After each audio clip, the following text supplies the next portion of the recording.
Perfecto. Buenas tardes a todos y bienvenidos al primer seminario de este 2026. Y la verdad que me hace muchísima ilusión volver a estar aquí presentando los seminarios y no podría ser de más entusiasmo de contar con el superponente que tenemos hoy, el doctor Guillermo Benítez, que es profesor titular de la Universidad de Granada y actual director de su jardín botánico. Con una trayectoria de cerca de 2 décadas, Guillermo, el doctor Benítez, se ha consolidado como un gran referente en la etnobotánica de nuestro país y entre sus líneas de investigación abarcan desde la gestión de la biodiversidad hasta la búsqueda de los orígenes de las plantas medicinales. Y hoy nos trae un seminario que estoy segura que será de vuestro interés, la gran mandrágora, sus nombres y usos medicinales a lo largo del tiempo y las culturas. Espero que disfrutéis de esta sesión y de verdad es un gran lujo tenerte, Guillermo. Muchísimas gracias por ofrecerte a dar este seminario. Y antes de darle el turno de palabra a Guillermo, recordaros que si tenéis alguna pregunta, agradeceríamos que cuando Guillermo acabe la sesión levantáis la mano o abrís el micrófono y se la hacéis llegar. Así que, sin más preámbulos, Guillermo, todo tuyo. Muchas gracias. Pues muchas gracias, Fuencisla. Espero que se me escuche bien.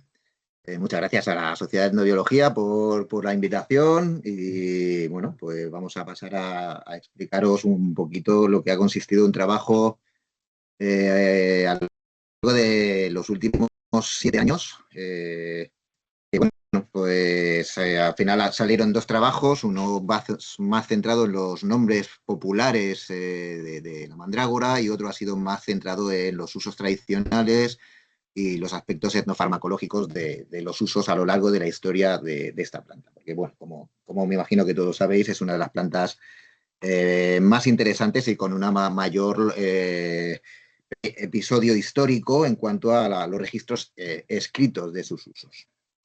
Bueno, pues muchas gracias, soy Guillermo y pasamos a la presentación. Sí, lo primero es que después agradeceré al gran elenco de colaboradores, porque la charla la doy yo, pero en fin, ya sabéis que la ciencia, el yo sueña y el nosotros construye, y básicamente hemos sido muchos los que hemos participado de estas 2 publicaciones. Las premisas con las que partimos es que, como bien sabréis, pues la mandrágora es una de las plantas pues con más fama y más repetidas y más famosas, sí, a lo largo de la historia, ¿no? A esto se le debe de muchas cuestiones que irán saliendo a lo largo de la charla. Sus usos escritos se remontan, nosotros pusimos el corte en la Biblia, es verdad que parece que también fue una planta que conocieron quizá los egipcios y quizás también los mesopotámicos, luego me voy a meter en ello, pero básicamente hay un periodo histórico muy largo en cuanto a sus usos y menciones a otras cuestiones como su facultad antropomórfica, etcétera, ¿no? Desde Teofrasto, ya sabéis, pues padre de la botánica, Dioscórides, famoso escritor de la materia médica, Plinio en su historia natural, Avicena, Soibensina, y todos han escrito más o menos sobre la planta. Y todavía la planta está en tesis de etnobotánica, trabajos de etnobotánica modernos, es decir, que es una planta que ha tenido un uso continuado a lo largo de muchos siglos, ¿no? También me he permitido ilustrar la diapositiva, pues a veces con ciertas fotografías, ¿no? O iconos, porque no era el tema, pero también es una de las plantas más iconografiadas y dibujadas a lo largo de la historia. Me gusta particularmente esta fotografía de abajo a la derecha, que la tomé yo en el Museo Lara, en Ronda, un museo pequeñito, y que tiene 2 figuras grabadas, o talladas, mejor dicho, tanto de la mandrágora masculina, mandrágora más, como la mandrágora fémina, mandrágora femenina, bueno, como en teoría las clasificaban pues, precisamente estos autores romanos de la antigüedad, Plinio, Dioscórides, etc.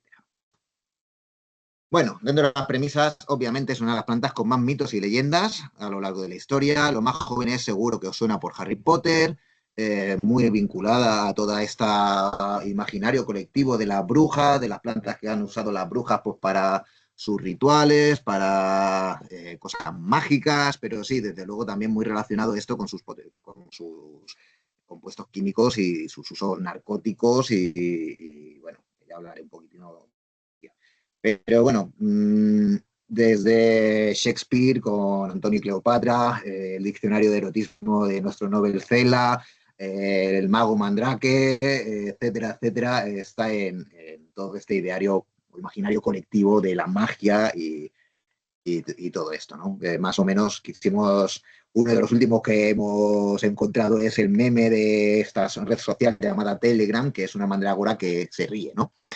Y así, esto es básicamente, la mandrágora es un meme, entendiendo por meme estos fragmentos culturales transmitidos a lo largo de las generaciones, pues probablemente uno de los más antiguos de la humanidad, ¿no? Aunque la palabra meme se definió hace poco, los memes existen desde hace muchísimo tiempo. Y quizás sea esta una de las ilustraciones más famosas, ¿no? En la cual pues ya se ve el mito de el perro necesario para arrancar la raíz de la mandrágora, porque si la arrancaba cualquier persona, pues corría el riesgo de morir, etcétera. Hablaré un poquitín de los mitos, aunque tampoco me he centrado o nos hemos centrado en ellos.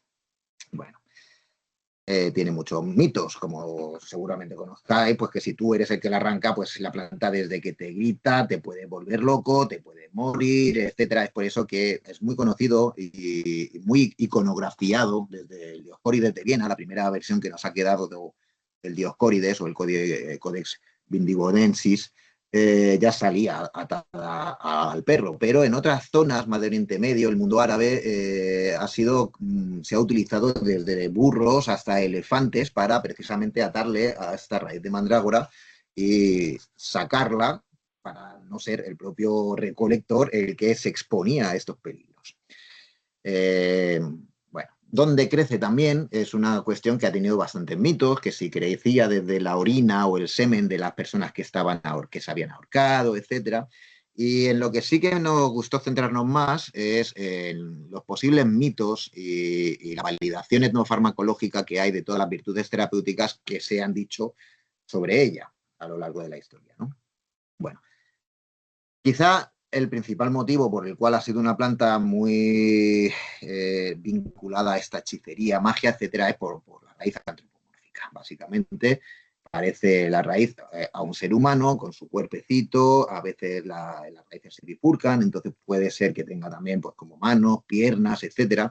Y según la conocida teoría o doctrina de las signaturas, pues que me imagino que casi todos conoceréis, aquella que versa que las plantas se utilizan para aquello a lo que se parecen, una teoría que parece que fue hipocrática, aunque luego fue en realidad Paracelso el que la refrescó, ¿no? En la Edad Media. Y claro, esta forma antropomórfica hizo que fuese una planta muy reconocible y que básicamente pues, se ha utilizado para un montón de afecciones diferentes, ¿no? Se relaciona también esta forma antropomórfica y el hecho de que una gran parte de la planta está subterránea con estas fuerzas del inframundo, ¿no? Y bueno, aparte, como ya iremos viendo, pues una planta tóxica, contiene alcaloides tropánicos de gran efectividad y por lo tanto también se ha conocido de siempre como planta tóxica. Estos compuestos, pues también esas efectos narcóticos y alucinógenos, pues igual que son responsables de ciertas virtudes medicinales, pues también han podido influenciar esta relación con la magia, la hechicería, las brujas, etcétera, etcétera. Esto, bueno, lo dijo gente como Riddle, como Schultz y Hoffman, el famoso libro de las plantas de los dioses, etcétera. Bueno, una de las conclusiones es que precisamente la taxonomía del género no está del todo clara, ¿no? En Europa siempre se han reconocido dos especies, la original descrita por Linneo, Mandragora officinarum, no officinalis, que es un sinónimo inválido posterior, es decir, es la mandrágora de los oficinistas, es decir, de los farmacéuticos.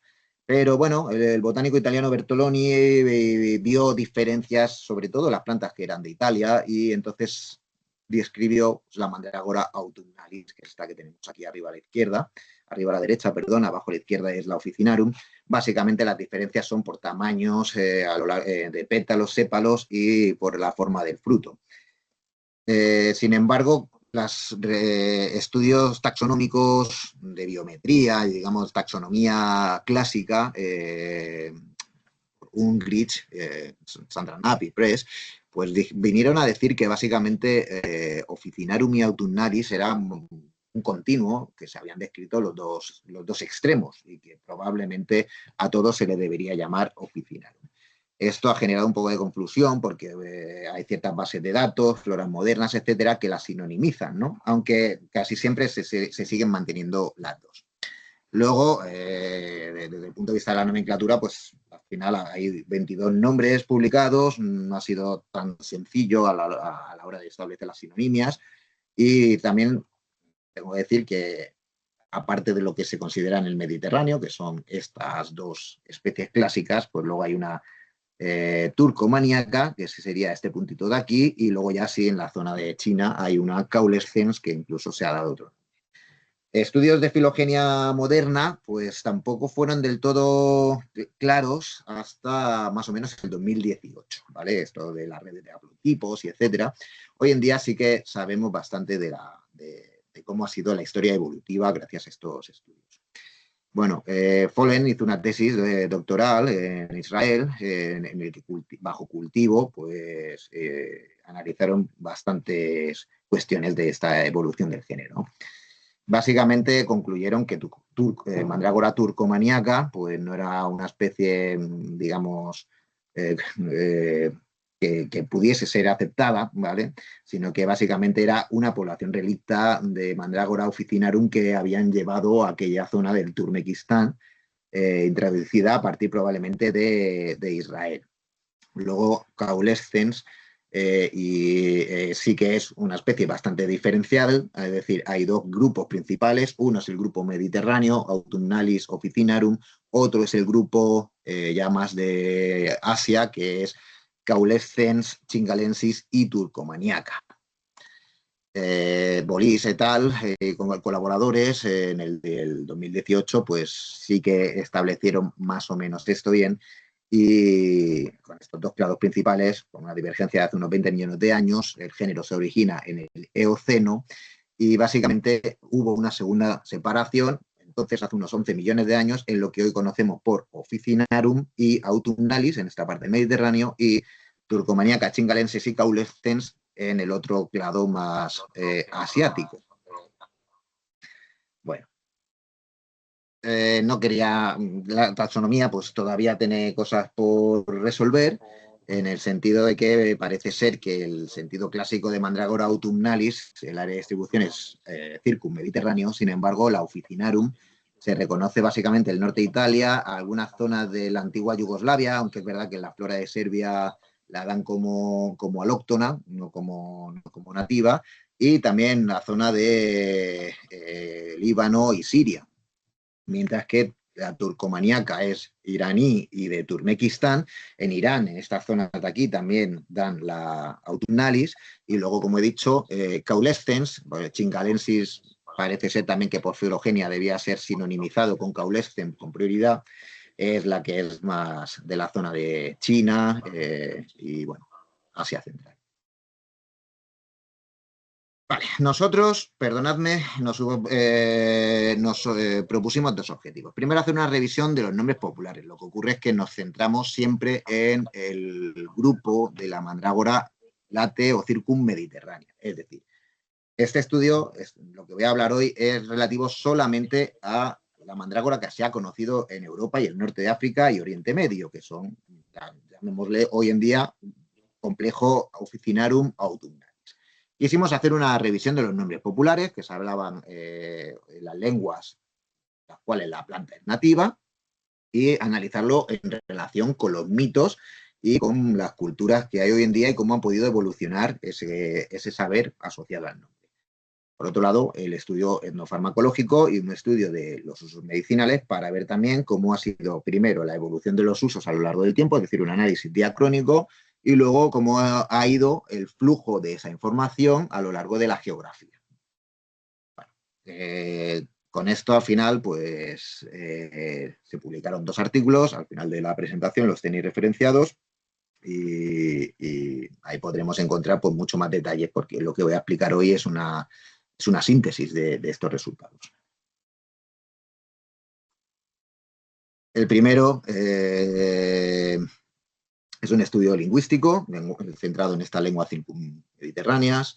al final obtuvimos un total de 293 nombres o 292 nombres vernáculos en 41 lenguas, es decir, excluyendo todas las lenguas también asiáticas, de las diferentes lenguas que se hablan en China, India, etcétera, por no meternos en todo esto. Y sí, esto llama mucho la atención, porque si yo digo mandrágora parece que todos nos entendemos, es decir, es uno de estos nombres monosémicos por los cuales, por mandrágora básicamente se entiende o mandrágora autumnalis o mandrágora officinarum, pero es un nombre muy específico, monosémico, solo si tiene un significado y además exclusivo. Sin embargo, cuando uno se pone a buscar en la literatura, en español tiene muchos otros nombres, nombres que le dan en los pueblos, lógicamente, porque mandrágora es un nombre, pues por así decirlo, de libro. Es cierto que es un nombre que también se ha transmitido en la cultura oral, pero hay muchos nombres que se les dan a los pueblos, ¿vale? Entonces, cuando uno empieza a hacer la revisión de todos los nombres que tiene, por ejemplo, en alemán, curiosamente este gráfico de aquí refleja también la diversidad de nombres, ¿no? Y es curioso, lo cual está analizado después, que el idioma en el que más nombres vernáculos tiene la planta es en el alemán. Si os fijáis, la planta no es nativa de Alemania. ¿Por qué tiene tantos nombres vernáculos en alemán? Pues casi todos asociados a propiedades medicinales, similitud con otras plantas, a esa faceta antropomórfica de la raíz, etcétera. La planta tiene tres nombres principales que son exclusivos, no solamente mandrágora, que es un nombre de origen griego, sino también de raíz alemana o germana Alraun y sus derivados en unos 7 idiomas, y Jabruk, que es el nombre árabe, que también tiene bastantes derivados y que ha pasado a otros 4 idiomas diferentes. Es decir, hay 3 nombres principales, mandrágora, Alraun y Jabruk, pero es que hay otros 289 más, ya de una aplicación mucho más local. Cuando hicimos toda la base de datos de los nombres vernáculos, pues vimos que muchos de ellos se podían agrupar en ciertas categorías, ¿no? Por ejemplo, derivadas del antropomorfismo, esta facultad que tiene la raíz de parecerse un poco a un humanito.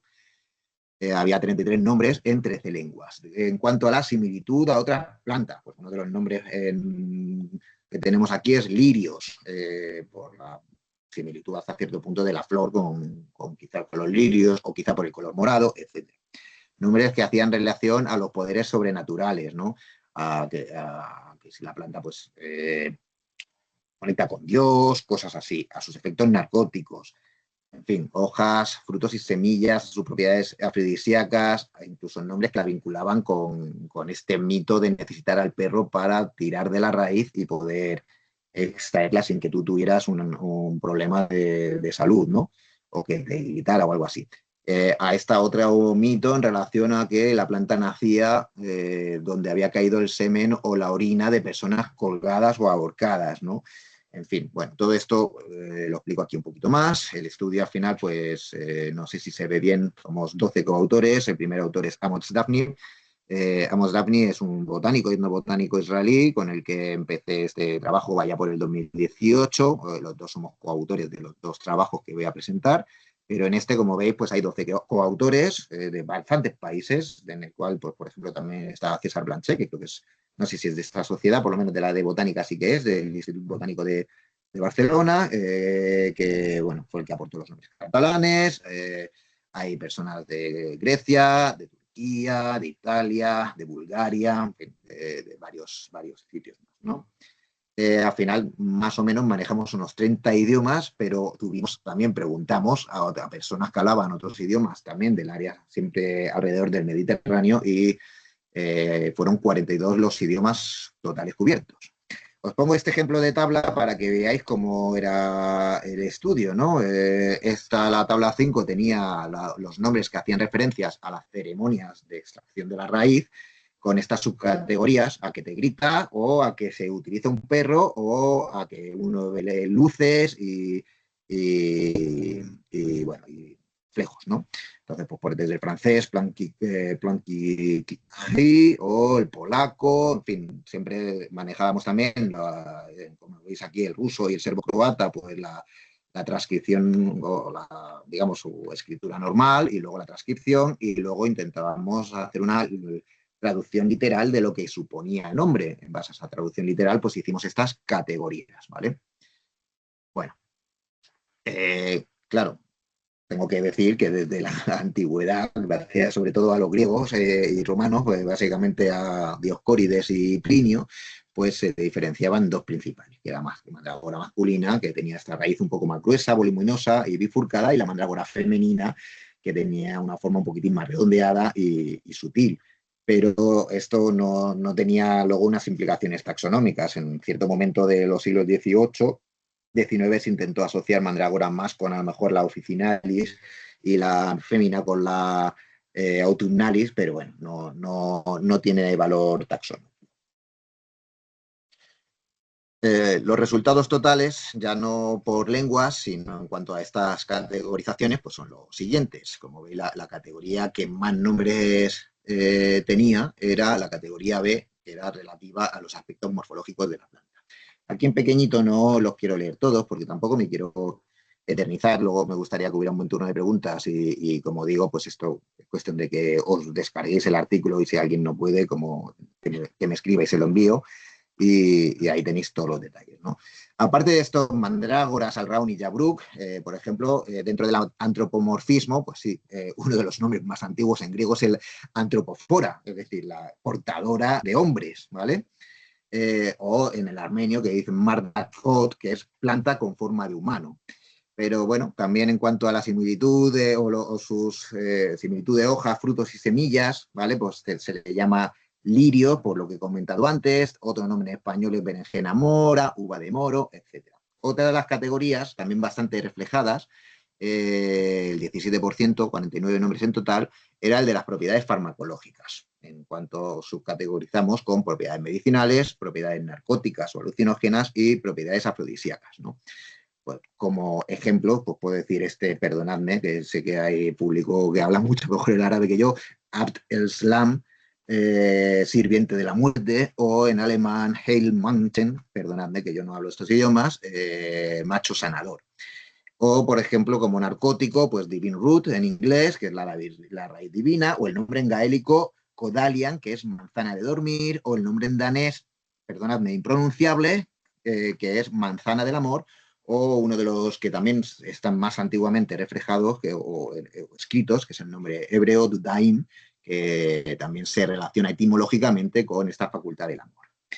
Otra de las categorías eran nombres asociados a magia y brujería, ya fuese magia negra, magia blanca o incluso menciones directamente a Satán, al demonio o monstruos, etc. Por ejemplo, este nombre en holandés, que es hierba de las brujas, o este nombre en checo, que es manzana del demonio, Diverslap, o este otro nombre en alemán, que es pequeño hombre de la fortuna. También era una categoría bastante abultada, 16% de los nombres. Es decir, la gran mayoría de los nombres, hasta el 75%, o eran de estos tres nombres monosémicos, mandrágoras, alraun o yabruk, o bien de los aspectos morfológicos de las propiedades farmacológicas o nombres relacionados con esta asociación de la planta con magia y brujería a lo largo de los siglos. Pero había otras pequeñas categorías menos abultadas, pero que también eran muy interesantes, como los que hacían referencia a la ceremonia de la recolección, a que la planta te grita, a que se utiliza el perro o a estos brillos y luces. Por ejemplo, este nombre ruso que se traduce por hierba gritadora, este nombre en árabe, que estos nombres en árabes los tengo resaltados en rojo porque son nombres árabes que se perdieron, porque muchos de ellos eran nombres andalusíes, que están recogidos en tratados andalusíes, es decir, el dialecto andalusí que se habló aquí en Andalucía. Estoy hablando de Granada, como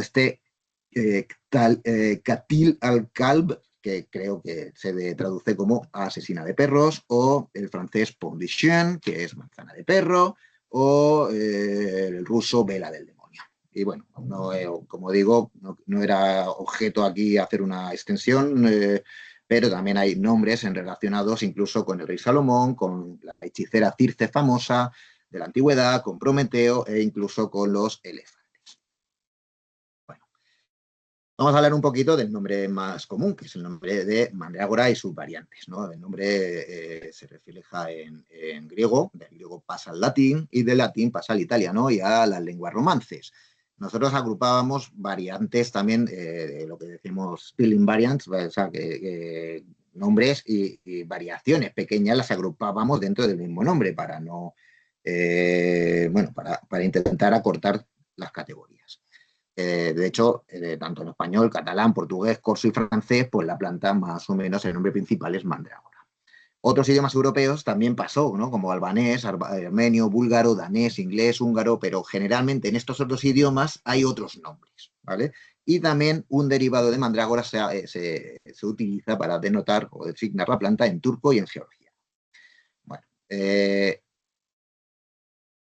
decir, es probablemente el nombre más antiguo, perdemos el registro a lo largo de la historia y, sin embargo, su etimología ha habido muchos intentos de explicarlo, desde que viene del inglés mandrake como hombre dragón, cosa que es totalmente improbable, y ahí tenéis pues una serie de propuestas que se han hecho. Nosotros al final no quisimos tampoco, no somos etimólogos, no somos lingüistas. Tengo que decir que en este artículo había lingüistas, sí, pero botánicos, ecólogos, en fin, pero no quisimos decir cuál era la más probable, ¿no? Probablemente venga del sánscrito, no sabemos si de man, que era alegría, mantasana, que es sueño, vida, y mandra, placer, o mantara, que es árbol del paraíso, y arju, que es soltero, o la más probable es que sea mandros, sueño, y ágora, sustancia. Es decir, que la relacione ya con estas capacidades o propiedades narcóticas de la planta. Ha habido otras propuestas, como de que derivaba del persa, hombre planta, del griego mandra y agora, estable y lugar de colecta, por aquella, ya sabemos, no lo he comentado, pero es una planta perenne, entonces si tú recolectabas las hojas, pues obviamente era una recolección sostenible del recurso. Y bueno, del griego mandragoros, que es de mandra, rabo de buey, y augurus, que es cruel. Otra es de mandragoritas, o mandragoritis, que es un nombre alternativo para Venus, que es también una de las que más leímos en la literatura. Bueno, hasta ahí el breve repaso por la historia de los nombres, y ahora quería centrarme en algo que sí que para mí era más, bueno, toca más mi formación y mi línea principal de investigación, que es los usos medicinales y la etnofarmacología.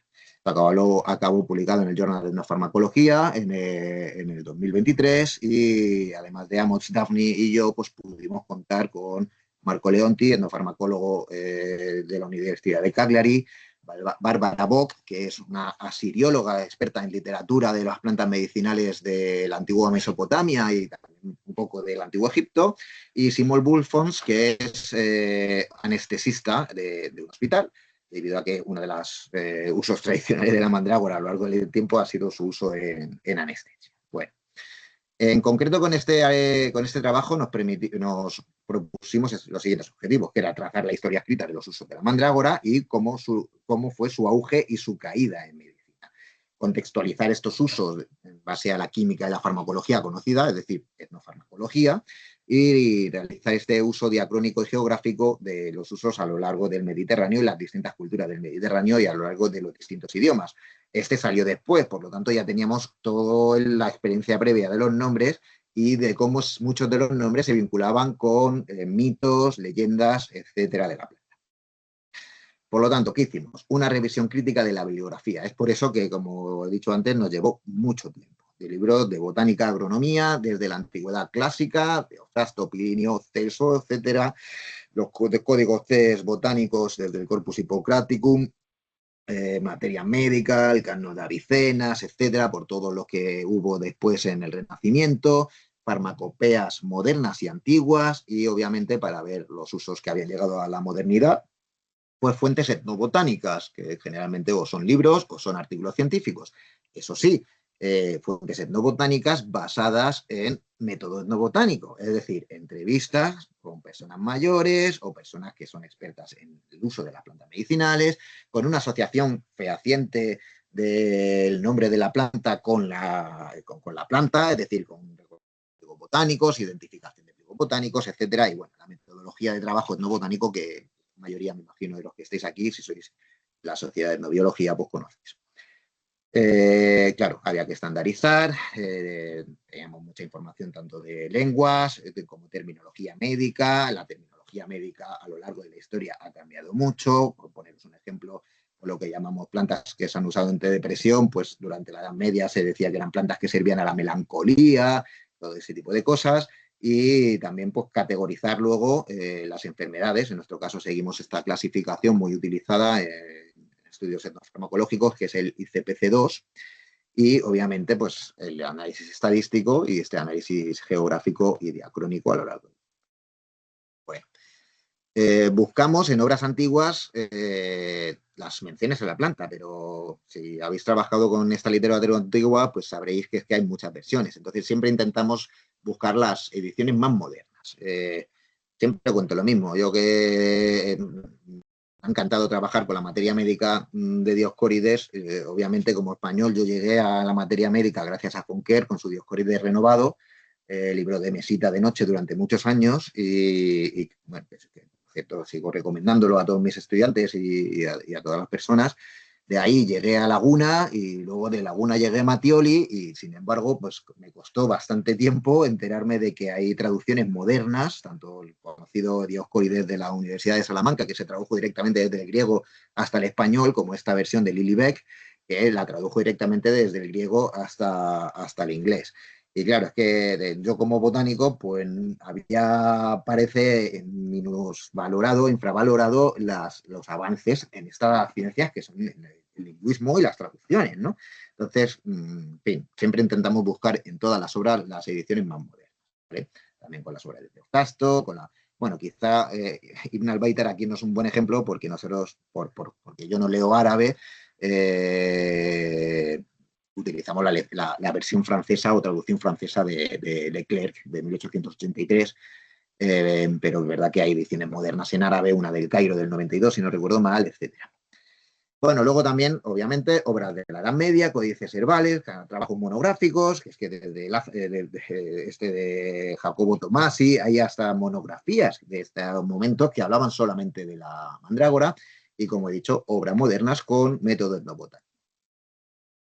En todo caso, más o menos el proceso fue el mismo. Extraer de los datos, tú cogías aquí, decía, pues esto está tomado de Laguna, la versión del Dioscórides de Laguna, ¿no? Comentada, y como sabéis, pues tiene en un tipo de texto, tiene la traducción, decía pues que te permite dormir, y luego en otro tipo de texto tiene los propios comentarios de Andrés de Laguna, que son alusivos a lo que él sabía en el siglo XVI, ¿no? Y entonces aquí de repente pues también te lo corrobora, que sí, que principalmente para el cerebro. Todo esto pues lo utilizábamos y lo categorizábamos a el uso hipnótico de la planta.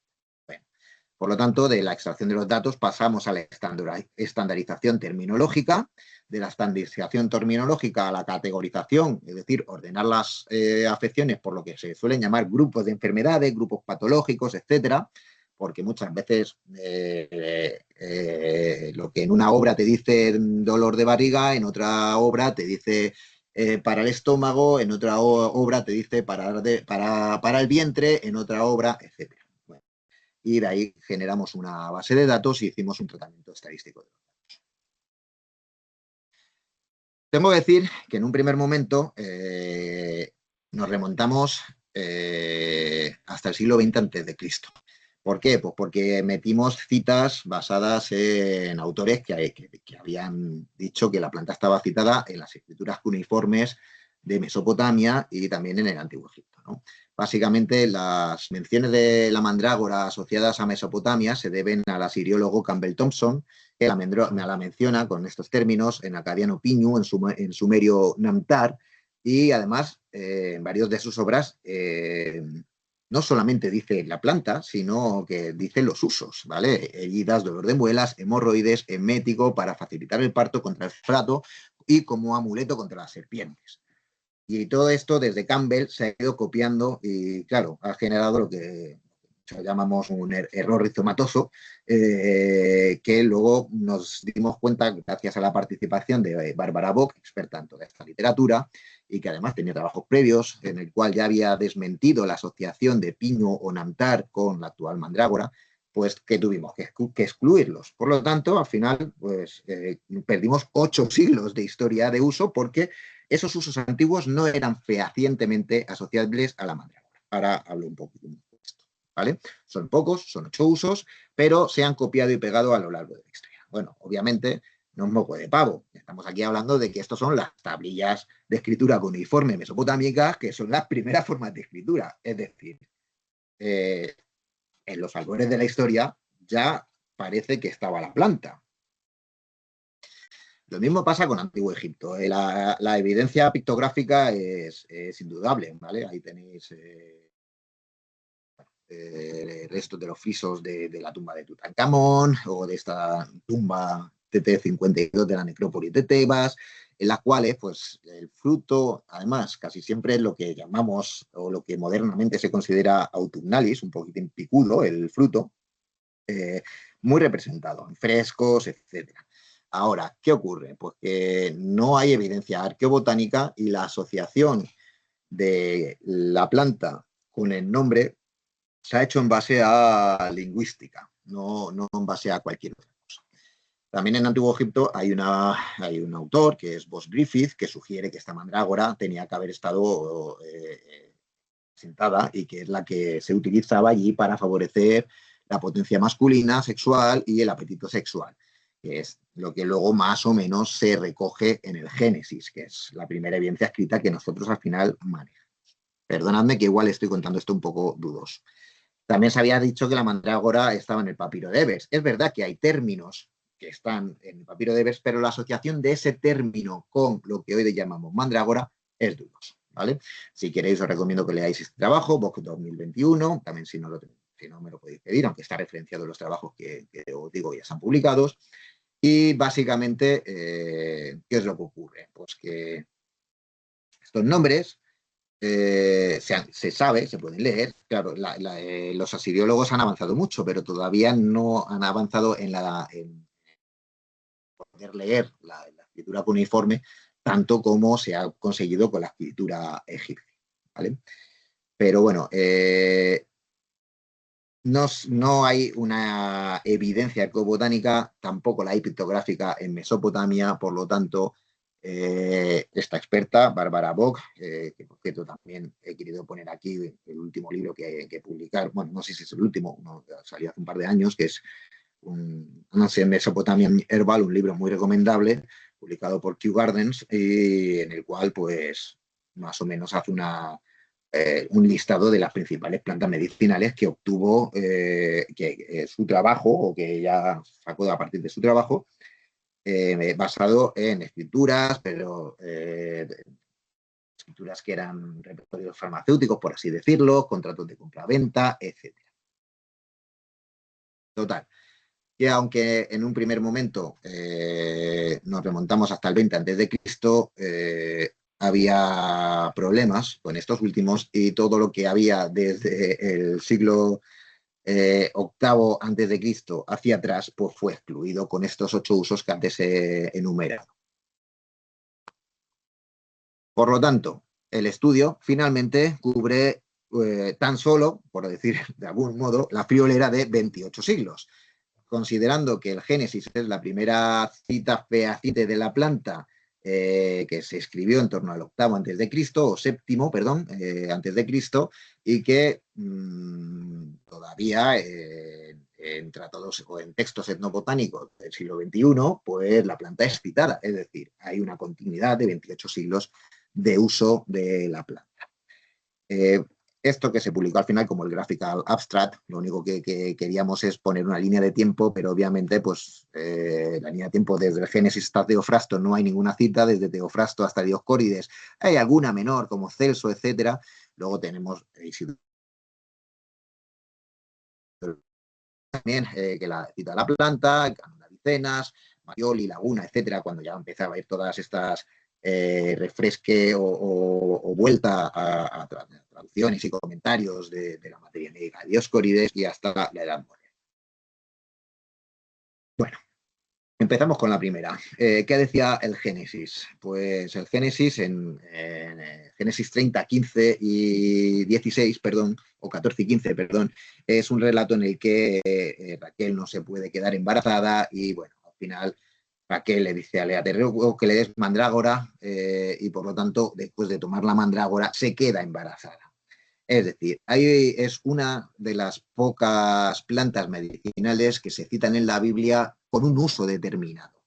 Esto luego fue un trabajo que tanto Amos Daphne como Barbara Bock desarrollaron, también lo publicaron, Medicinal Plants of the Bible revisitado, y eso, es una de las 5 especies mencionadas, perdón, he dicho 3, son 5 con uso explícito. Hay más que están mencionadas, bueno, me imagino que ya sabréis que el tema de las plantas que se citan en los textos sagrados, como la Biblia, como el Corán, pues ha sido muy trabajado y no siempre hay consenso, ¿no? Libros de plantas medicinales de la Biblia hay muchos, algunos incluyen cientos de especies y hay otros que son pues mucho más cautos y que incluyen menos. También tengo que decir que lo que la gente llama Biblia, pues esto es lo que sé, yo no soy religioso, entonces siempre me meto en esto con mucho respeto y un poco de soslayo, pero sabréis que la Biblia no es la misma en función de las tradiciones cristianas, etcétera, en cuanto a los libros que incluye, ¿no? Que si es solamente el Antiguo Testamento, el Antiguo y el Nuevo, Pentateuco y todo esto. Esto estaba basado básicamente en el Antiguo Testamento. Bueno, como os he dicho, no me quería centrar mucho en el tema pictográfico, hay bastante literatura sobre esto, pero sí es importante destacar que en el Dioscórides, la versión más antigua que nos ha llegado a nuestros días, este Codex Vindobonensis o el Códice de Alicia Juliana, o el Dioscórides de Viena, como queráis, que es más o menos del 515 después de Cristo, fijaros que, bueno, no sé si es la portada, frontispicio o algo así, ya se ve aquí a Dioscórides dándole una raíz de mandrágora antropomórfica atada a un perro a su discípulo, ¿vale? Bueno, la iconografía de la mandrágora a lo largo de la Edad Media casi siempre va asociada al mito del perro, ¿vale? Aquí tenemos manuscritos árabes de aquí, del siglo VIII, bueno, conservado aquí, Codex Medicus Hertensis del siglo IX, la recolecta en un manuscrito también de Códice Verbal del siglo XII turco, o este otro de mandrágora, manuscrito mesopotámico del siglo XII, el Mateurus Platarius circa Instance, la Salernitana, en torno al siglo XII, este otro también ya del siglo XVI, y así, vamos, uno de los que más me gustan a mí, tengo que hacer un poco patria de lo nuestro, es esta representación en la que salen los 2 mitos, que es del Codex Granatensis, escrito por Ibn Butlan en torno al siglo XIII. Se han conservado, creo que 2 o 3 solamente ejemplares de este manuscrito. El mejor conservado lo tenemos en la joya de la corona de la Biblioteca de la Universidad de Granada. Y en él se ven los 2 mitos: el perro que tira de la raíz de la mandrágora y el recolector que se tiene que tapar los oídos para no volvérselo. Bueno, como he dicho, no quería ser muy extensivo con este tema.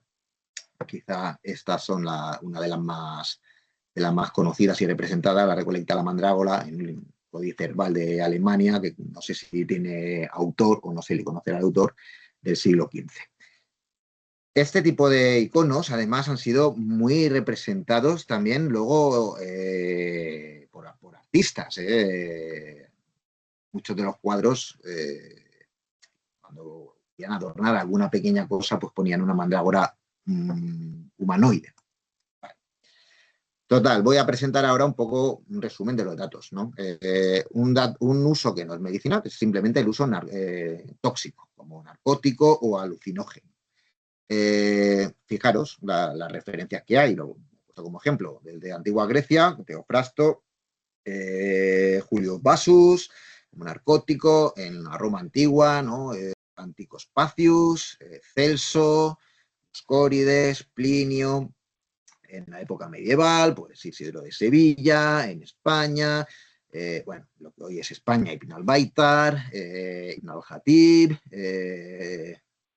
querido compañero lojeño, de nacimiento, en la Italia, en el Imperio Bizantino, también en el imperio este que se llama el Pseudo Apuleius, el Dioscórides Pseudo Apuleius, Paul de Agina, en Siria también como narcótico, luego en el periodo del Renacimiento, pues varios códices publicados en Inglaterra, incluso en Alemania, bueno, en Alemania, perdón, en Suecia, que es la versión de Linneo, que no todo el mundo sabe que Linneo también le dedicó tiempo y que tiene una versión de la materia médica, en la cual además su principal aportación es que intentó poner de verdad los binómenes que él ya empezaba a manejar a los nombres de las plantas. Por lo tanto, intentó hacer una asociación fehaciente de los nombres antiguos con lo que hoy eso es la nomenclatura botánica moderna, ¿no? Los binómenes. Bueno, Alemania, Bélgica, etcétera, etcétera, y estos son referencias modernas a esas propiedades, ¿no? Varias en tesis de Andalucía, de aquí de España, digo Andalucía porque es donde la planta, bueno, la planta viva en Andalucía y el Levante, ¿no? Principalmente, a Mandrágora autumnalis en nuestro país. Jordania, en el norte de África también por Boulos, en Marruecos, varios trabajos de etnobotánica, etc.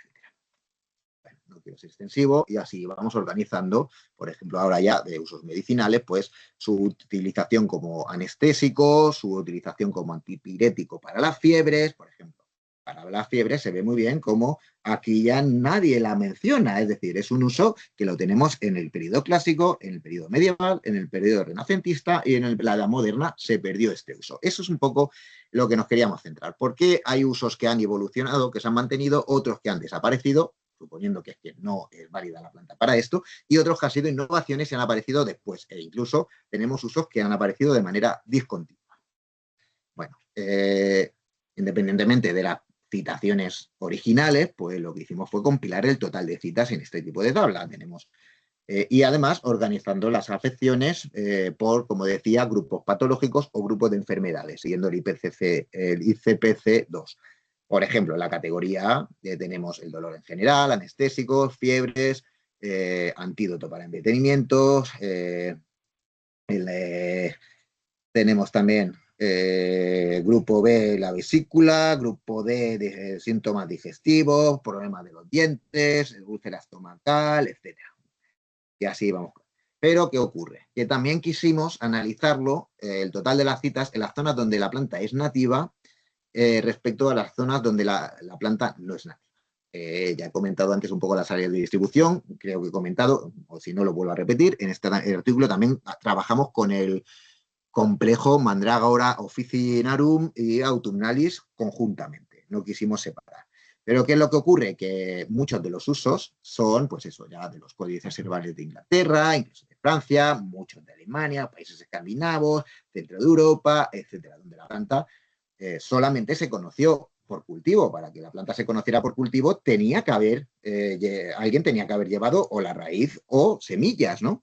Uno de los primeros casos, por cierto, nos resultó muy curioso, no lo había comentado, es Clusio. Clusio menciona a la planta, dice que a Bélgica, que a él le habían llevado semillas desde aquí, o al revés, ¿no? No me acuerdo muy bien. Clusio habla un poco de que ya en el siglo XVI había movimiento, ¿no?, de la planta pues, para los cultivos en los jardines botánicos, jardines monásticos o huertos monásticos, etc. Bueno, con todo esto veíamos también que hay afecciones, como por ejemplo contra el dolor, ¿no?, en general, que más o menos tenían las mismas citas en las zonas nativas y no nativas, y otras, pues, que eran al revés. Por ejemplo, si nos fijamos en el dolor, en la época clásica hay 5 fuentes, en la época medieval hay 10, pero 5 de nativas y 5 de zonas donde la planta no es nativa. Sin embargo, si vamos al Renacimiento, ya vemos como en las zonas donde la planta es nativa baja el número de referencias, sigue en las donde no hay nativas, y en época moderna volvemos a que donde no es nativa la planta baja, hay una sola referencia, y donde siga siendo nativa sigue habiendo referencias.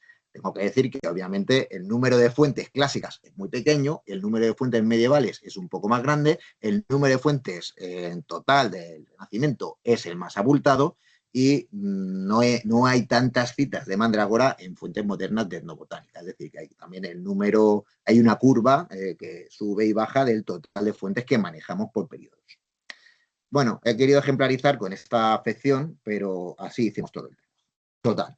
Al final obtuvimos 153 fuentes escritas, 587 citas. En total se trataban 39 enfermedades con mandrágora que son alusivas a 16 grupos de estas enfermedades y se cubren 28 siglos. El grupo de enfermedades más citado es el de la piel y tejido subcutáneo, después enfermedades generales, este grupo A de dolores, etcétera, luego enfermedades psicológicas, depresión, melancolía, etcétera, afecciones digestivas, sistema nervioso, embarazo y parto, respiratorio, locomotor, etcétera. Aquí tenéis el listado y aquí tenemos pues las enfermedades en total. Curiosamente, la piel, bueno, es el grupo patológico más citado y la principal enfermedad tratada a lo largo del tiempo en las culturas con mandrágora ha sido las inflamaciones y los problemas de piel. Y esto también responde a un problema y era lo que queríamos después dilucidar. ¿Sirve igual la hoja que la raíz, que el fruto, que la flor? Pues obviamente no, ¿no? Esto es lo que en farmacología se sabe muy bien. Y encima los alcaloides, que es el principal compuesto que tiene la planta, respecto a su actividad, pues se acumulan en las raíces, no tienen una hoja recién salida que pues una hoja ya vieja de un par de años, etc. Pero bueno, ¿qué ocurre con las enfermedades dermatológicas? Pues que son de uso tópico, que uno no corre el riesgo de intoxicarse pasándote de la dosis, utilizando una parte de la planta que no es la propia, o que la planta es demasiado vieja y tiene más alcaloides, etc. Todo esto hablaré un poquito más ahora adelante. En total, bueno, aquí tenéis el total de fuentes, como decía, Renacimiento es el que más tiene, el de usos medicinales, sin embargo, aunque tenga más fuentes, había más usos medicinales en la época medieval, y el total de citas a estos usos. Aquí se puede ver más o menos cómo es el Renacimiento el que tiene más citas. Aquí tenemos un poco la evolución de estas citas y aquí el bruto, ¿vale? Vemos también cómo básicamente hay una subida de las citas en el Renacimiento. Perdonadme, de eso, sí, de las citas, ¿vale? Todo esto lo podemos ver un poquitín más en el estudio. Más o menos venía a decir lo mismo aquí por grupos patológicos, cuáles han sido los grupos patológicos más citados en estos periodos históricos y el total. Bueno. Quisimos también ver cómo había sido la evolución de cada enfermedad y tratada por la planta. Y es cierto que muchas de ellas había una continuidad. Para su uso en general contra los dolores como anestésico, en problemas digestivos, contra problemas del hígado, pues ha sido continuado desde a lo mejor Dioscórides o Plinio hasta la etnobotánica moderna. Hay otras enfermedades que aparecieron posteriormente, por ejemplo, su uso en problemas urinarios apareció en el medievo y se ha mantenido hoy, y hay otra serie de enfermedades en las cuales pues, han aparecido en un periodo y luego desaparecieron, generalmente en el periodo medieval, y luego desaparecieron. Pero hay una predominancia de los usos mantenidos en el tiempo, 17 usos, frente a los no mantenidos, que son 13. Y a partir de la Edad Media no hay ningún uso nuevo, no hay innovaciones con la planta. Obviamente, hoy en día tenemos usos nuevos con la atropina, con la escopolamina y con algunos de los compuestos que se obtienen a partir de la planta. Bueno. Nos interesaba ver la proporción de usos por grupo patológico que se hacían en la zona donde las plantas son nativas, es decir, sur de Europa, norte de África y Oriente Medio, con donde no es nativa, es decir, más o menos Europa Central, Occidental y bueno, los Balcanes, etc. ¿Y qué es lo que vemos? Pues que en algunos grupos, sobre todo, hay, como por ejemplo neurológico, se utiliza más en las zonas donde la planta no es nativa y en otros grupos, como por ejemplo la piel, skin, pues se utiliza más donde la planta es nativa. Como queríamos hacer un estudio etnofarmacológico, pues hicimos una pequeña revisión química, en la cual, pues sí, es muy conocida. Los alcaloides tropónicos de todas las solanáceas son bastante conocidos, ¿no? Sobre todo iosciamina, escopolamina y la mezcla racémica que es la atropina, ¿no? de iosciamina, y que básicamente farmacológicamente son anticolinérgicos o antimuscarínicos. Esto justifica muchos de los usos que tiene la planta. Lo que ocurre es que estudios más recientes, más modernos, han visto muchísimos otros compuestos, ¿vale? Solamente en el fruto se han obtenido más de 132 compuestos químicos. Esto genera una etnofarmacología bastante difícil de dilucidar y de poder asociar supuestas virtudes de la planta a un compuesto determinado. Bueno, además, igual que hicimos con otro estudio que publicamos sobre datura, lo que le ocurre a las solanáceas es que la presencia de los alcaloides, que son los principales responsables de esas actividades, varía muchísimo, no solamente en función de las especies, sino que también parece que hay quimiotipos y, obviamente, también en función de la droga, lo que llamamos en farmacia la droga de la parte usada de la planta medicinal. No tiene igual la hoja fresca que la hoja del año anterior, que una raíz joven, que una raíz vieja, que la flor entera si tienes el cáliz con solamente el pétalo, o con el fruto si el fruto está maduro o el fruto no está maduro. ¿Vale? Hicimos una tabla con revisión de compuestos químicos y básicamente, farmacológicamente, se sabe que la escopolamina atraviesa la barrera hematoencefálica, entonces pues tiene unos efectos centrales mayores que la atropina, ¿no? Sobre todo deprime el sistema nervioso central y por eso puede provocar la sedación, somnolencia, amnesia y estas cosas con las que se ha vinculado mucho la magia y las supuestas virtudes así de utilizarla pues para el amor, como narcótico, incluso para delinquir, etc. Por otro lado, la atropina atraviesa menos esta barrera hematoencefálica y entonces tiene unos efectos un poquitín más periféricos. Bueno, no quiero entrar mucho en estos temas, yo me meto un poco de soslayo, pero sí, esto le ocurre a todas las solanáceas, por lo tanto es una terapéutica complicada y esta terapéutica complicada hace que la transmisión del conocimiento de la mandrágora, pues claro, si se transmite el uso pero no se transmite la parte usada y la dosis, se crea una situación de inseguridad, porque tú no sabes exactamente si tengo que utilizar la raíz, la hoja, qué tipo de hoja, cuánta dosis. Son plantas muy fuertes porque son como los alcaloides tropánicos, tienen una actividad muy fuerte, muy marcada, y esto viene a emborroñar un poco esa transmisión del conocimiento, que lo que hace al final es que, bueno, se cree este carácter mágico, ritual, oscuro, un oscurantismo que rodea a la planta desde la edad. Bueno, no sé cómo voy de tiempo. En esta parte voy a intentar apremiar solamente en 5 minutos y os voy a contar un poco la revisión etnofarmacológica de 3 o 4 usos. Tengo más aquí, pero creo que es mejor aportar. Por ejemplo, su uso afrodisíaco está en los 4 periodos históricos, está citado, es el más antiguo, el Génesis, el único uso que podemos extraer de la lectura de este Génesis 30. Lo menciona Teofrasto, Dioscórides, varios autores árabes, Mathieu Riquer, etcétera, y está también en la moderna. Pero ¿qué es lo que ocurre? Que básicamente antiguamente se citaba el fruto, y a partir de Dioscórides lo que se cita es la raíz. Como digo, no son iguales en compuestos químicos. Esto genera una situación en la que se ha transmitido la información, pero parcial, ¿vale? Y sí, hoy en día todavía damos un salto y todavía hay citas de botánica moderna en la zona del Oriente Medio, bueno, en Israel, tanto por judíos como por musulmanes, que para vencer la desnudez. Es decir, bueno, no se asocia al uso afrodisíaco, pero más o menos podríamos asociarlo así, ¿no? Y también hay datos etnobotánicos modernos en España, Turquía, Armenia, Irak, Líbano y Marruecos de palabras que podríamos estandarizar en lo que hoy llamamos uso afrodisíaco. Bueno, el hecho es que desde el corpus hipocrático no se transmiten usos de los frutos y todos los usos que se han dado a la mandrágora han sido o bien con las raíces o bien con las hojas. Esto es curioso porque daros cuenta que lo más antiguo que podemos citar de la planta es el fruto. Vale. También estudios químicos pues, sobre hay tantos compuestos químicos en el fruto, incluso se han analizado muy bien los compuestos volátiles del fruto, porque el fruto es muy fragante, no lo he dicho, tiene un olor muy característico, no tiene ningún compuesto que hoy podamos decir que sea afrodisíaco, ¿vale?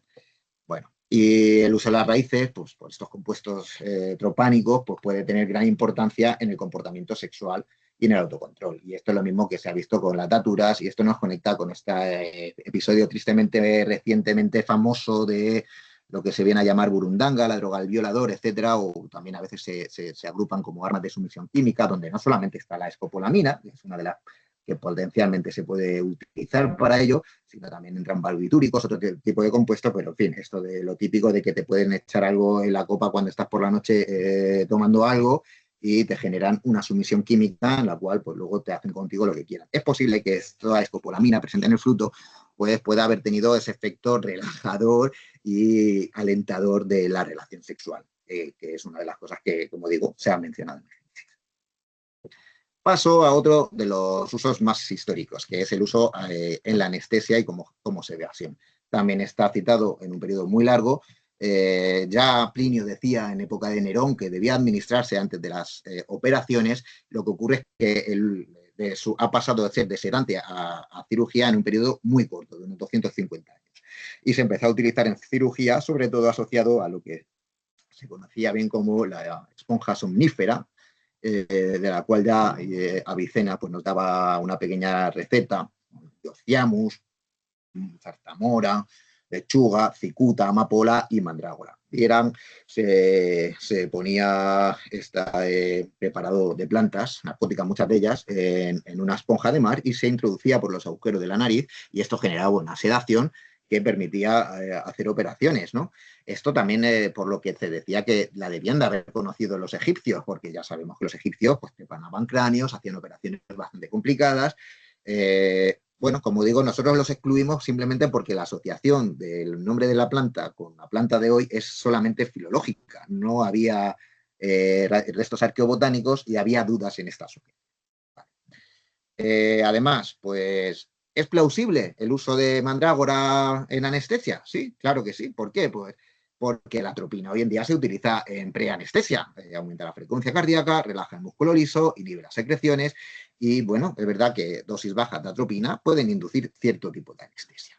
Es cierto que no tanto por inhalación, debería haber una ingesta o una absorción vía mucosa nasal de los compuestos, que era precisamente lo que dice el uso histórico de la esponja somnífera. Además, se utilizó hasta el principio del siglo XX también, no a la atropina, sino a la escopolamina, en esto que llamaban los británicos el tulip sleep, que era un mini estado de anestesia para inducir el parto, para que las mujeres no tuvieran dolor del parto. Lo que pasa es que era muy peligroso, también perdían un poquitín la conciencia y se dejó de utilizar. Y bueno, podría seguir así. Si queréis, os voy a comentar una más, que es la de afecciones dermatológicas, que es posible que haya sido la menos peligrosa, básicamente porque es un uso tópico, no se ingieren los alcaloides, ha sido la más divulgada a lo largo, precisamente, o más difundida y más citada, precisamente porque es poco probable de tomar una intoxicación, de adquirir una intoxicación.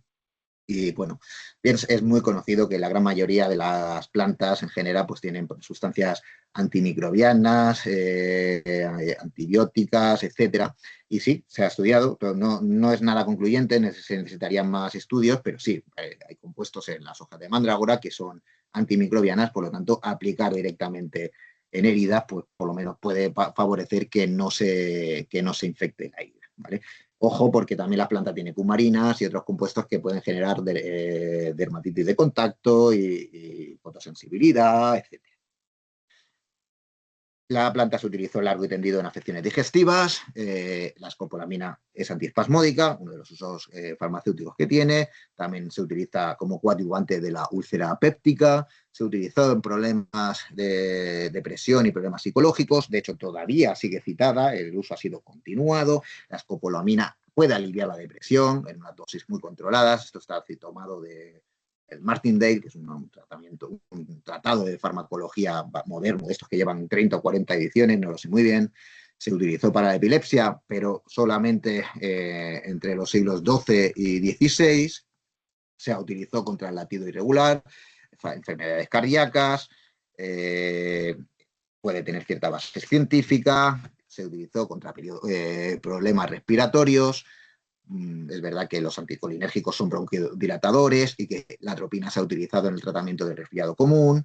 Y como veis, también el uso ha sido a lo largo de toda la historia. Problemas urinarios apareció a partir del siglo XII, precisamente en Irak, pasa a Inglaterra, no se sabe muy bien cómo, y de ahí a Alemania e Italia, y todavía hoy sigue siendo citada el uso en problemas urinarios en etnobotánica de Turquía y de Marruecos.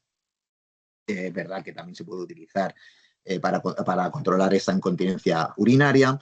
Y bueno, para estrabismo, problemas oculares, también lo citaban Celso, Galeno, Dioscórides, y ha sido un uso muy continuado. Es verdad que la atropina es un fármaco oftalmológico de primer uso, ¿no? Y corrige un poco el estrabismo, ya sabemos que es mediática, produce la dilatación de las pupilas, y su uso en antídoto contra envenenamientos pues puede tener que ver, por ese efecto antimuscarínico, por intoxicaciones muscarínicas. Es decir, antiguamente, obviamente, las intoxicaciones se trataban como un grupo. Hoy en día esto es un uso perfectamente demostrable desde el punto de vista etnofarmacológico. ¿Era una panacea? Bueno, muchísimos autores han venido a decir que es una panacea la mandrágora. Claro, si uno dice, se ha utilizado para enfermedades de 16 de los 17 grupos patológicos que tiene la clasificación que hemos usado. Oye, esto pinta que es puede ser una panacea, un remedio para todos los males.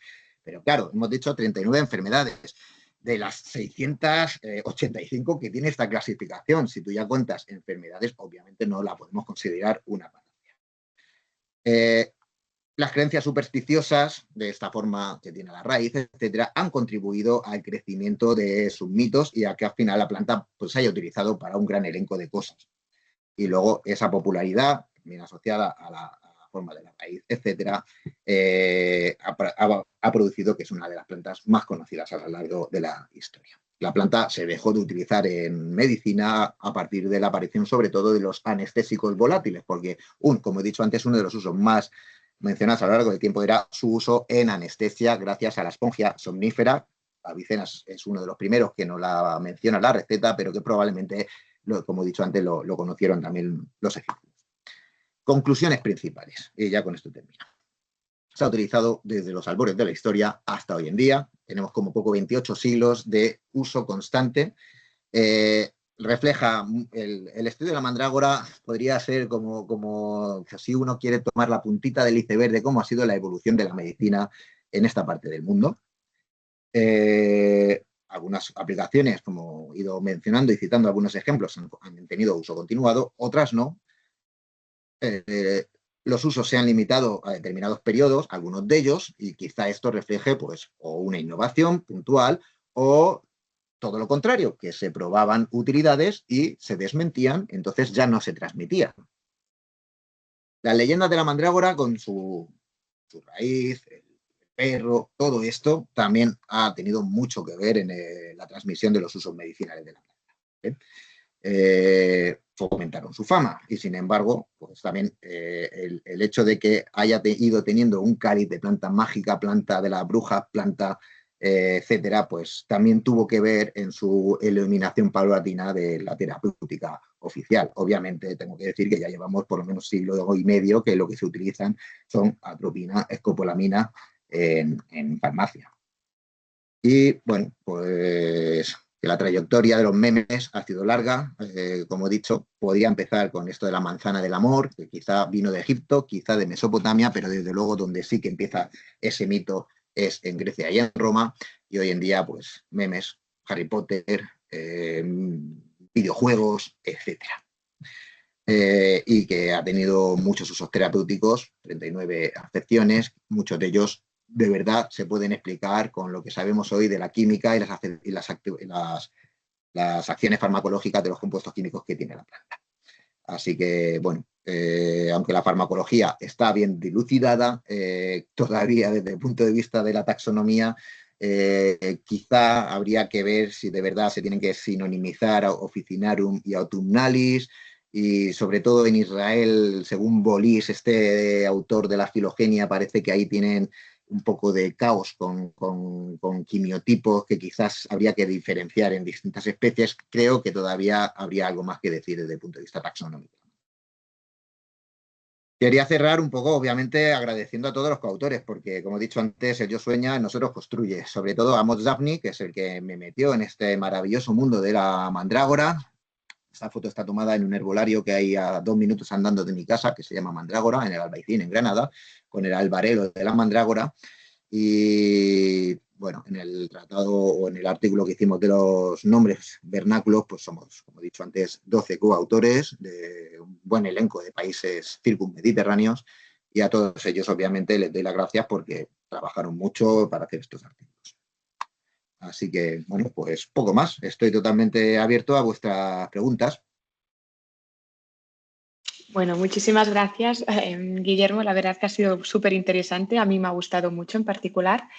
Vamos a ver si alguien tiene alguna pregunta. Si la queréis escribir en el chat, podéis y yo se la hago llegar a Guillermo. O si queréis abrir el micrófono, pues adelante. Y entonces también agradecería que a partir de aquí levantarais la mano para poco a poco seguir un poco de orden. A ver si hay algún valiente que te pregunta algo, Guillermo. Mira, adelante. A ver, ya tenemos una pregunta. ¿Aisha? Aisha es la que tenía. Sí, ¿no? Sí. Bueno, buenas tardes. Bueno, más no es Hola. una pregunta lo que quiero hacer, sino más bien una sugerencia. Yo agradecería al comité organizador de las conferencias que los ponentes, además del título de lo que vamos a escuchar, mandaran las publicaciones que sustenten la charla, para así tenerla nosotros también guardada y utilizarla, porque los que estamos aquí, en su mayoría creo yo, que trabajamos también en etnobiología. Entonces ya una fuente de información que incluso podemos leerla previo a la charla. Es lo único que quería decir. No tenía preguntas, sino tan solo esa sugerencia. No sé yo si ha habido muchos casos en los que, como en esta intervención, gran parte, casi todo lo que yo he comentado, pues ya estaba publicado, ¿no? En otros casos las ponencias han sido de más experiencias personales o comentarios sobre divulgación etnobotánica, pero bueno, sí, supongo que el comité lo tendrá a bien esta recomendación. Sí, nos lo apuntamos. Como ya usted lo tiene publicado, agradecería que usted, a todo el colectivo que hemos participado, nos remitiera las publicaciones de las dos publicaciones que usted hace referencia. Sin ningún problema. Gracias. Os lo haremos llegar a los socios. Gracias, Aisha, por la sugerencia.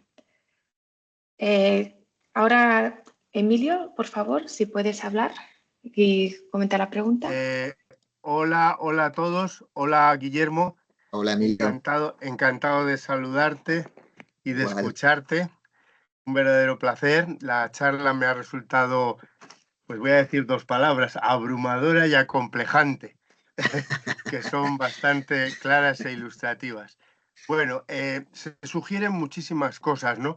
Y no voy aquí a acaparar para nada las preguntas, pero así muy rápidamente apetece saber algo de relación con el ginseng, porque es que en China tiene que haber esa relación con el ginseng por la forma de la raíz. Y de China nos has hablado muy poco. Parece que apetece mucho saber si esa mandrágora de China está en la medicina tradicional china, que supongo que sí. Sí. Y luego la otra pregunta, eso, los datos de España, solo de España, supongo que los tenéis en las fichas de aquí, pero no nos has hablado casi de España, y es una planta que aquí, claro, a partir de Toledo para abajo la empiezas a ver en invierno. Tengo la sensación siempre de que la gente pasa de ella, no la conoce ni tiene ni idea, las llaman acelgas o tal, ya sabes. Entonces, bueno, apetece también saber de España, pero no quiero abrumar a nadie con muchas preguntas, porque me ha sugerido pues muchas. Y luego, si el área de distribución en España está bien trabajado y se conoce bien, me imagino que sí, de todas las zonas donde está, porque la verdad es que es una planta escasa y difícil de encontrar, por lo menos yo tengo esa idea cuando vas a Andalucía, como mucho, ¿no? Y nada más, muchísimas gracias, súper sugerente, y ya digo, y abrumador el nivel de búsquedas y de conocimientos. Muchas gracias. Bueno, es una delicia viniendo alguien como tú, estos piropos, Emilio, de verdad, que te los podría devolver. De hecho, tengo ganas de tener una charla contigo en privado. Mira, te comento. Sobre el área de distribución en España, supongo yo que después de Flora Ibérica estará bastante bien conocida, ¿no? Ya Fonquer, en el Dioscorides renovado, dejaba claras las dudas que decían de si las poblaciones naturales nuestras pues, podían ser fruto de asilvestramiento de cultivos antiguos o si de verdad podría venir era una planta nativa, ¿no? Y él decía que sí, ¿no? Pues basta verla en su ambiente natural para ver que de verdad es una planta pues, con una ecología determinada y todo eso.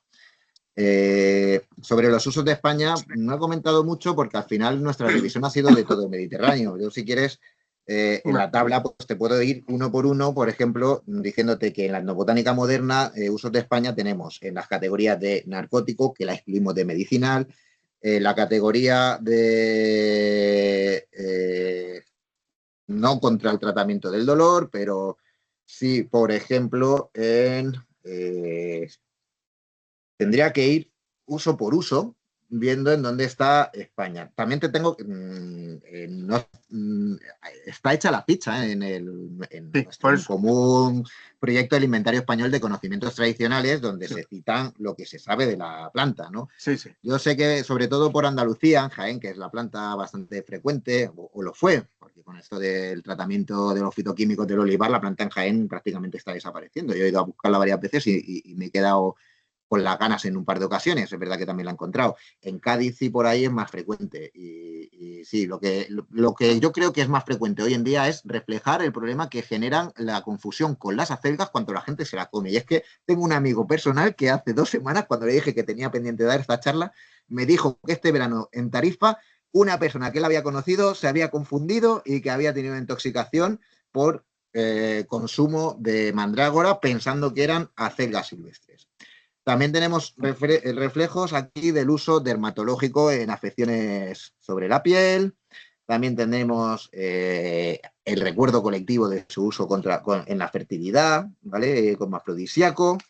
Y básicamente yo creo que son estos los usos tradicionales que han perdurado en España. Luego, perdona, sí, la relación con el ginseng. Pues me agrada esta pregunta porque, como siempre, cuando uno se tira bastante tiempo con un tema de investigación, pues conoces dónde están los límites a los que has llegado. Y esto es materia para un próximo estudio. Y es que son probablemente las 2 plantas más famosas antropomórficas. Nosotros quisimos excluir precisamente esta mandrágora caulescens y el chingalensis, que era un nombre que parece que hay que sinonimizar bajo caulescens, que es la planta china. La que quisimos excluir, entre otras cosas, por no meternos, porque parece que en la medicina tradicional china y en los textos chinos las han confundido en ciertas ocasiones. Entonces, eso es materia para un próximo artículo, por lo tanto, no te puedo decir mucho. Y quizá por acotar en algún lado, excluimos toda esa fuente de información. Vale, se me ha olvidado una cosita, perdonad. También experiencias actuales como alucinógenos de gente joven y por ahí, que creo que es interesante si hay algún dato. No he Porque es tenido. un manejo muy peligroso de esta planta, ¿no? Es un Entonces, manejo peligroso. Claro, mira, yo he tenido una experiencia personal con una amiga mía, también italiana, ella estudiaba etnobotánica también, fuimos a recolectarla, y además la recolectamos de una manera ritual, sin perro, pero haciendo un ritual también. Pero ella no la quería para ingesta, ella básicamente lo que quería era hacer una especie de tintura con la raíz de la mandrágora, yo creo que más que nada como expositivo, y haciendo alusión a esta magia o capacidad también protectora quizá. Yo no conozco usos modernos, así como ha sido tristemente famoso el uso moderno del estramonio, que produjo 2 muertes en el 13, me parece, o como también ha habido intoxicaciones casuales con las hojas. Intencionadamente a mí no me ha llegado ningún uso, como mencionas, ¿no? Por gente joven que la quiere utilizar pues, para divertirse, para embriagarse. Yo, desde luego, creo que las sonáceas nunca son nada recomendables para este tipo de cosas. Perfecto, mil gracias. A ti, Emilio. Gracias, Emilio. Vamos a seguir con Esteban. Por favor, adelante, Esteban. Hola, os saludo a todos desde Hola, Buenos Esteban. Aires. Buenos Encantado. días. Bueno, me uno a la felicitación por el trabajo tan exhaustivo que ha hecho Guillermo y que está publicado yo conocía el trabajo en Journal of Ethnobiology. Excelente el trabajo. Me voy a permitir una pregunta y una observación. La pregunta es un poco reiterativa ya con la que hacía Emilio. Se refiere una vez más al carácter como preferentemente arqueófito de la planta. Yo quería saber un poco la impresión de Guillermo sobre la posibilidad de asegurar que simplemente estamos ante un arqueófito y no ante una planta autóctona. Y en ese sentido, tengo que decir que mi experiencia es que, bueno, sabéis que yo soy cordobés de adopción, en el entorno de Córdoba y en general, donde la encuentro en Andalucía, siempre la asocio siempre la encuentro en lugares asociados a lugares históricos. En el entorno de Medina Zahara, por ejemplo, es abundantísima la mandrágora autumnalis y me da esa la impresión. Bueno, quería saber un poco la opinión. Y luego, en segundo lugar, y además aprovecho que veo que está Emilio Laguna entre nosotros para reivindicar la información de nuestros autores más locales. Voy a empezar con Alga Fiki, que es un amigo de Emilio Laguna del Valle de Pedroches, que hace un uso oftalmológico de la planta. Sí, evidentemente como narcótico, pero creo que es muy original, sobre todo si lo comparamos con la aportación de Benalbeitar, que básicamente lo que hace es trasladar la información de Dioscórides.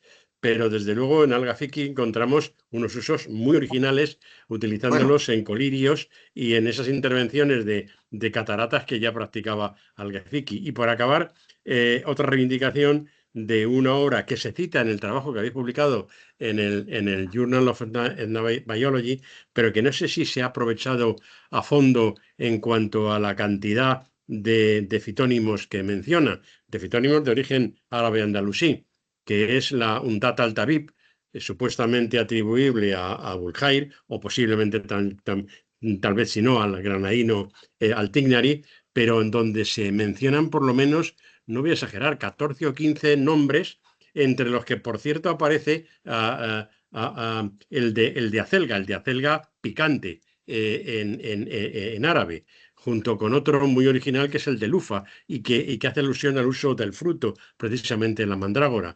Yo os recomendaría que explotarais un poco más en los autores andalusíes. Nosotros todavía en la flora agrícola y forestal de Al-Ándalus no hemos llegado a ocuparnos de las solanáceas herbáceas, pero ya algo sabemos de mandrágora y por lo menos sabemos que en Alga Fiki y en la Undat al-Tabib hay mucha información sobre mandrágora. Nada más. Pues mira, sí, Esteban, claro, sí, miré bastantes de los autores hispano-musulmanes con los que trabajáis para la flora agrícola y forestal, que de hecho aprovecho para alentaros a que sigáis con ella. Y ávidamente leeré las solanáceas cuando las tengáis. Una de las, sí, hay muchos nombres de andalusíes que parece que ya no quedan en otros dialectos del árabe y que muchos de ellos reflejaban también propiedades de la planta en similitud o a otras plantas o a los rituales, ¿no? O a estos mitos de ellos. Yo he comentado un par de ellos y en la tabla del artículo de los nombres pone Andalucía, siglo XIII o siglo XII, en base al autor del cual lo tomamos. Es posible que nos hayamos dejado alguno, eso obviamente lo hice yo, pero creo que más o menos fue exhaustiva la revisión de los nombres. Quizá lo que no pudimos hacer es la traducción del significado actual de esos nombres. Lo mismo digo por Ibn al-Baitar. Ibn al-Baitar aportaba bastantes usos que no eran de Dioscórides. De hecho, es que si no me falla la memoria, en la traducción de Leclerc, justo la parte de Dioscórides dentro de Ibn al-Baitar no estaba traducida. Entonces, la información que nosotros obtuvimos a partir de Ibn al-Baitar no era la de Dioscórides, era la que Ibn al-Baitar había aportado a posteriori, casi siempre en base a autores árabes o hispano-musulmanes. Y respecto a tu pregunta sobre la ecología de la planta, la verdad es que cuando yo he dicho que la taxonomía todavía le quedaba por dilucidar, creo que este punto también quedaría por dilucidar un poco más. A mí no me da la sensación de que la planta haya sido introducida. Es verdad lo que comentas, que siempre están en sitios un poco históricos, pero bueno, pues que en las zonas de Cádiz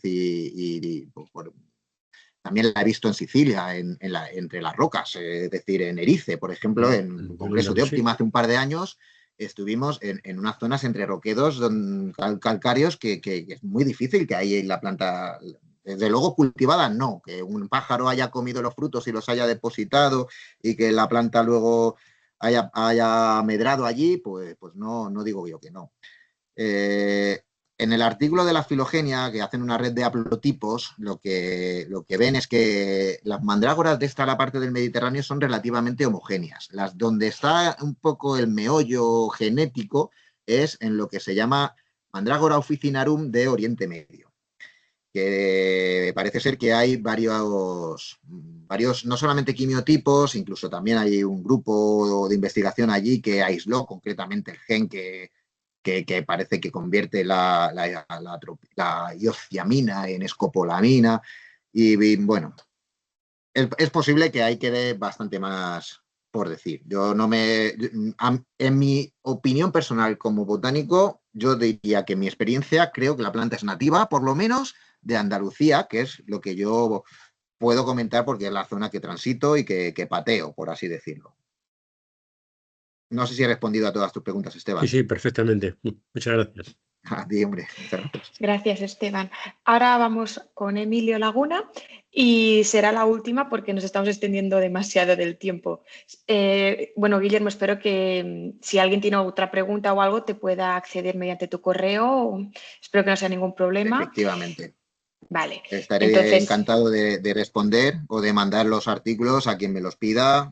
GB Cruz, de la Universidad de Granada, y con gusto. Perfecto. Pues vamos con Emilio entonces. Bueno, buenas tardes, ¿me oís? Sí, hola ¿Se Emilio. me oye? Sí. Buenas tardes, Guillermo. Enhorabuena por la charla, me ha encantado. La verdad es que ya después de haber leído previamente los trabajos, pues ha sido una síntesis excelente. Y de paso también, bueno, saludar, como los que han hablado encima son buenos amigos, saludar y agradecer a Esteban la referencia a mi antiguo paisano, Mohamed Al-Gafeki, que venía del pueblo de mi familia, de Belalcázar, al norte de Córdoba, en Los Pedroches. Y curiosamente, al hilo de lo que había hablado mi tocayo Emilio Blanco, pues era indicarte, Guillermo, que en mi pueblo la mandrágora tiene nombre y le llamamos oreja de burro. Pues me lo Y comentaste. es curioso porque este es un nombre que también se da a las acelgas. O sea que es justamente todo lo que habíais hablado de la confusión del uso de acelgas y mandrágoras, pues vamos, cuadra totalmente con el mantenimiento de un nombre tradicional como ese. Era solo ese tema. Me acuerdo que me lo comentaste, porque el artículo de los nombres primero fue publicado, bueno, en esto que se hace o se hacía, yo ya no lo hago más, las preprints, y nos faltaba ese nombre, pero no sé muy bien, porque la revisión fue relativamente exhaustiva.